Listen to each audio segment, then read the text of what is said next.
It's April 12th, 1945. At exactly 2:30 in the afternoon, 9 Mitsubishi G-4M Betty bombers, escorted by A-6M Zero fighters, soar high above the East China Sea. Inside the lead bomber, Lieutenant Saburo Dohi quietly puts on his oxygen mask, then lies back on a small makeshift cot. He breathes slowly, deeply, trying to calm his racing thoughts. His mind is focused on only one thing: a secret weapon, hidden inside the belly of the Betty bomber. A weapon the Japanese believe could change the course of the war forever. Suddenly, radio operator Lieutenant Zenji Sugano gently taps Saburo on the shoulder. His expression is serious. "We've made it." Below them, American warships have finally been spotted, a pair of destroyers, accompanied by several smaller escort vessels. The mission has begun. Almost instantly, anti-aircraft guns erupt from the ships below. Black bursts of flak explode all around the Betty bomber as every crew member rushes to their assigned position. Everyone aboard knows the truth. Even if enemy radar hasn't already detected them, their position certainly will be now. And once that happens, it will only be a matter of minutes before superior Allied fighter aircraft arrive. Saburo slowly walks toward a small trap door in the bomber's floor. Among the pilots, this hatch has earned a terrifying nickname: the Devil's Gate. Yet, Saburo never hesitates. He calmly turns toward Petty Officer Sagano. "Thank you for everything." For a brief moment, neither man speaks. Only a silent exchange of respect, understanding, and acceptance. Sugano raises his hand in salute. Saburo answers with a quiet smile. The time has come. Taking one final deep breath, Saburo steps through the Devil's Gate, climbs down the narrow ladder, and begins his final journey toward destiny. Suspended beneath the bomber, high above the endless ocean, waits the weapon he has been chosen to pilot. Carefully, Saburo lowers himself into the tiny cockpit. The wind shakes the aircraft around him. He grips the controls, trying to steady his breathing. Through the narrow opening of the partially opened bomb bay doors, he catches his first glimpse of the battle unfolding below. Below. 3-0 Kamikaze aircraft race directly toward the American destroyer, the USS Mannert L, Abele. The crew fights desperately. Anti-aircraft guns roar across the sky, filling the air with smoke, fire, and exploding shells. Every available weapon is turned toward the incoming Japanese aircraft. The first Zero is torn apart before it reaches the ship. The second breaks away under heavy fire. But the third keeps coming. Hit after hit tears into the aircraft. Yet somehow, it refuses to fall. Seconds later, the Zero crashes violently into the destroyer's starboard side. The bomb it carries punches deep through the deck before exploding with devastating force. Above the chaos, Saburo has completed his final preparations. He calmly taps out a Morse code message, ready to launch. His heart pounds inside the cramped cockpit. He waits for the Betty bomber to release him, for the dive. That will decide everything. 1 minute passes. Nothing. Another few seconds. Still nothing. A cold fear begins to spread through Saburo's body. He hangs helplessly beneath the bomber, completely exposed to enemy fire. If the Betty flies much farther, he will lose sight of his target forever. Inside the bomber, the aircraft commander suddenly shouts toward radio operator Lieutenant Zenji Sugano. The explosive release bolt has failed. Saburo cannot be released. There is only one option left. Sugano must manually release the weapon himself. For a brief moment, he closes his eyes, unable to watch what comes next. Then, he pulls the emergency release. Without warning, Saburo is thrown violently into open sky. The aircraft drops away beneath him. For a split second, it feels as though the world has disappeared. But training takes over. His hands move automatically. He reaches toward a small dial, turns it into position, then places his thumb firmly on a single button mounted on the control stick. He presses it. Instantly, a top-secret rocket engine ignites behind him. An overwhelming force slams Saburo deep into his seat. The tiny aircraft surges forward with incredible acceleration. A deafening roar drowns out every other sound. The experimental Ohka rocket weapon has come alive. The battlecry of the Thunder Gods has finally begun. Just 8 months earlier, long before the mission of April 12, 1945, a group of young Japanese naval cadets gathers at Takao Airfield in Taiwan. The evening is hot, humid, and unusually quiet. Fresh out of flight school, the inexperienced pilots sit patiently on tatami mats, waiting for their commander to arrive. Excitement fills the room. None of them knows exactly why they've been summoned. Only that they've been selected for a top-secret military project, and if they possess the required qualities, they may soon be entrusted with a weapon unlike anything the world has ever seen. Among the cadets sit 2 close friends, Saburo Dohi and Hideo Suzuki, classmates, flight partners, brothers in spirit. Moments later, the room falls silent. Captain Junsaku Takahashi enters. His face is calm, but unusually serious. He looks across the young pilots before speaking. If you are married, if you are the only surviving son in your family, or if only one of your parents is still alive, raise your hand. Slowly, hands begin to rise around the room. Takahashi watches each man carefully. Then he quietly gives his order. Those with your hands raised, leave the room. The excitement disappears instantly. Confusion, disappointment, and silence fill the hall. Without protest, the selected men quietly gather their belongings and walk away, leaving behind rows of empty seats. Only those considered completely expendable remain. After a long pause, Captain Takahashi begins the real briefing. Despite the optimistic propaganda broadcast across Japan, the war is not going well. But there is still hope. A new weapon has been developed. A weapon capable of destroying an American aircraft carrier with a single strike. The young pilots stare in disbelief. If true, it could completely change the course of the Pacific War. Then, Takahashi delivers the final sentence. There is one condition. This is a one-way mission. You will not return. The room becomes perfectly silent. No one speaks. No one moves. Saburo slowly looks toward Hideo. Hideo meets his friend's eyes. Without saying a single word, both men nod. Their decision has already been made, whatever the cost. They are prepared to give everything for Japan.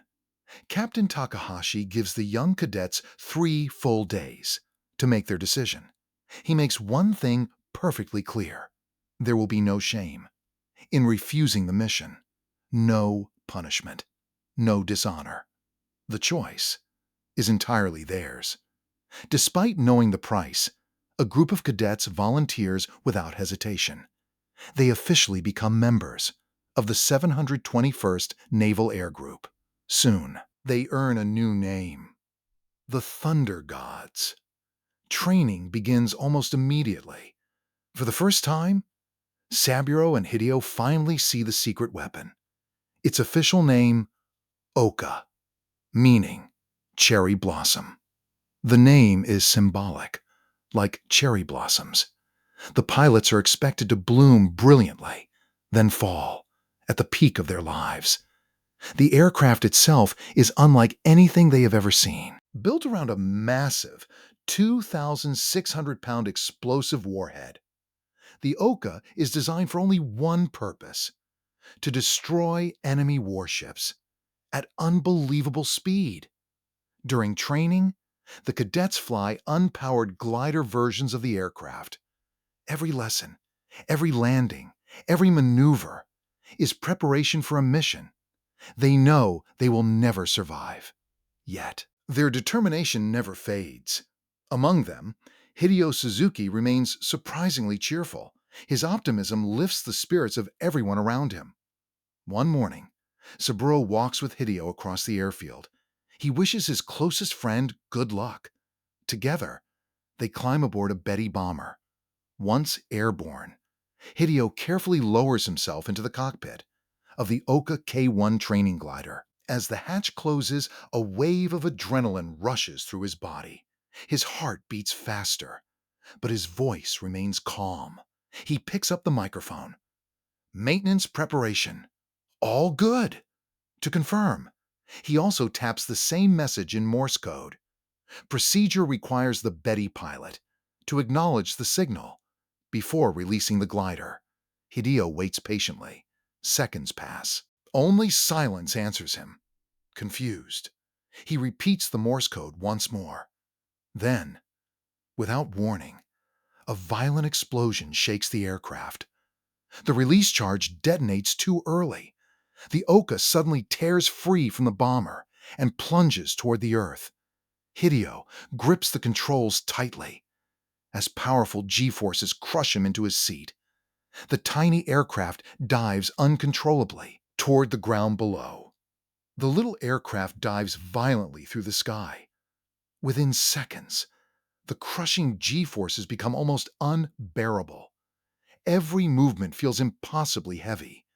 Hideo struggles to keep his hands firmly on the control stick as his vision slowly begins to fade. His body screams for relief, but he refuses to let go. With every ounce of strength remaining, he fights the controls. Finally, the nose begins to rise.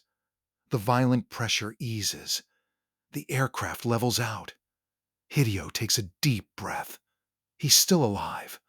Slowly regaining confidence, he spots the airfield below, circling it once. Then a second time, he carefully lines up for his landing approach. Everything now depends on one perfect landing. His instructors had warned him. Never force the aircraft onto the ground.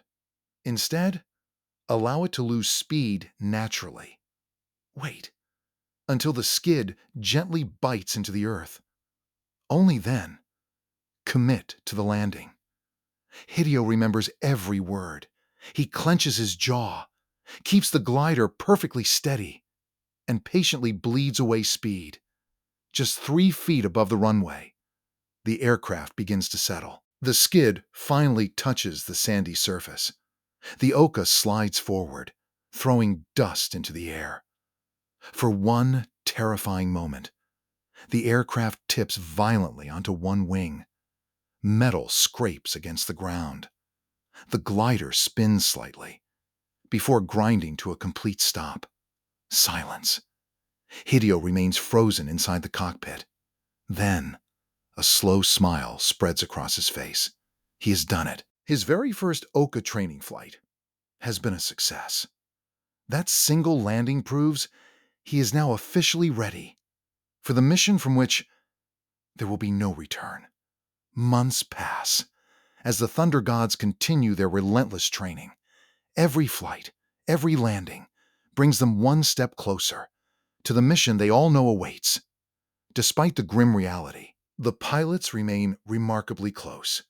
They eat together, train together, and laugh together, knowing that every shared moment may be their last. Then, December 31st, 1944 arrives, the final night of the year. Having been granted a brief period of leave, the pilots gather to celebrate the new year. But this is no ordinary celebration.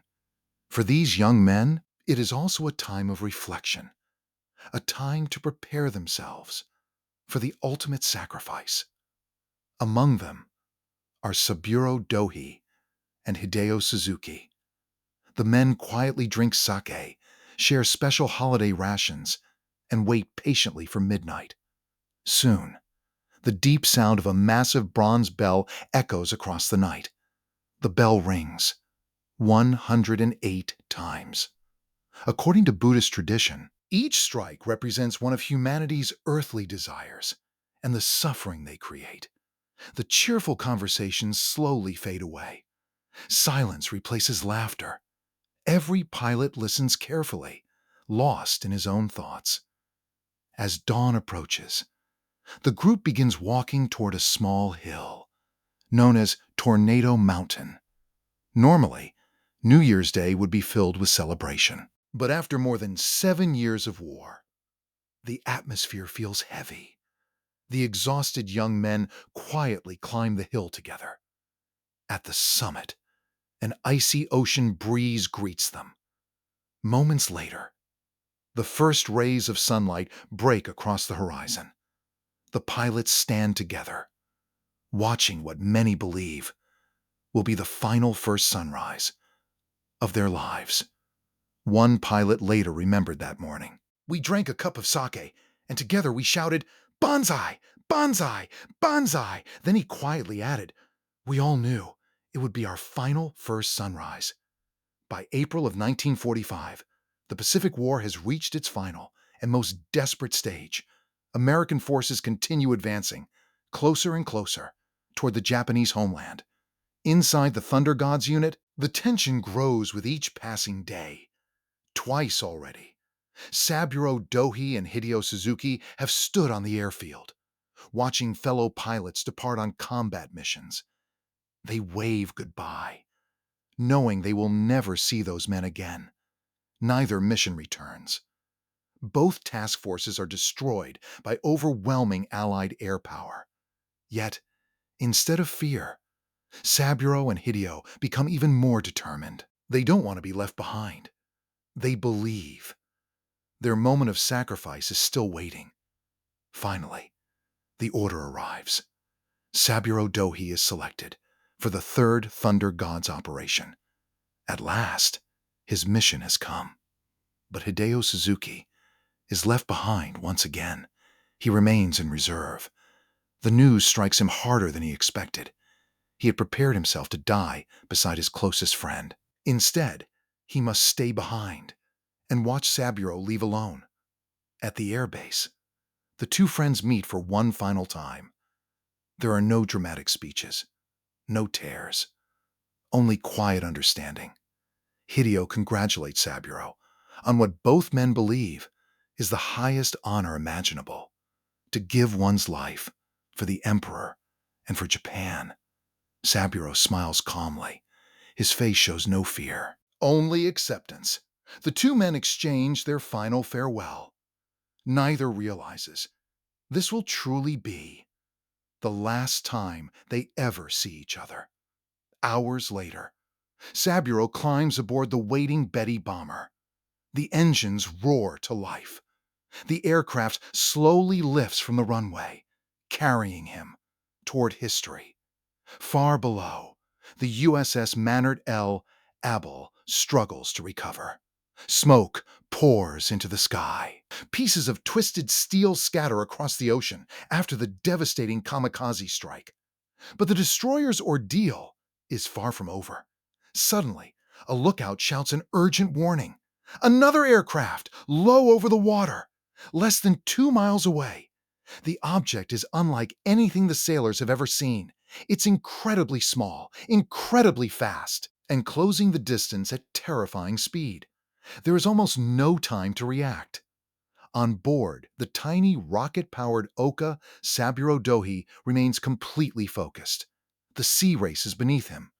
The target grows larger with every passing second. The roar of the rocket engine drowns out every other sound. There is no turning back now. Saburo tightens his grip on the control stick. He takes one slow, final breath. Then, he gently closes his eyes. For a brief moment, his mind drifts away from the battle. He remembers the peaceful morning on top of Tornado Mountain, the cold ocean breeze, the first sunrise of the new year, the voices of his fellow cadets shouting together, "Banzai! Banzai! Banzai!" The memory lasts only a heartbeat. Then, reality returns, traveling at incredible speed. Saburo's Ohka, carrying a two 600-pound warhead, slams directly into the side of the USS Mannert L. Abele. A blinding explosion erupts across the ship. The tremendous blast tears through the destroyer's midsection, buckling the keel, destroying power, communications, and everything in its path. Within seconds, the warship begins its final fight for survival. Inside the Betty bomber, radio operator Lieutenant Zenji Sugano watches everything unfold. From high above, he sees the massive fireball erupt across the American destroyer. For a moment, he can hardly believe what he is seeing. Then he quietly whispers, "He did it!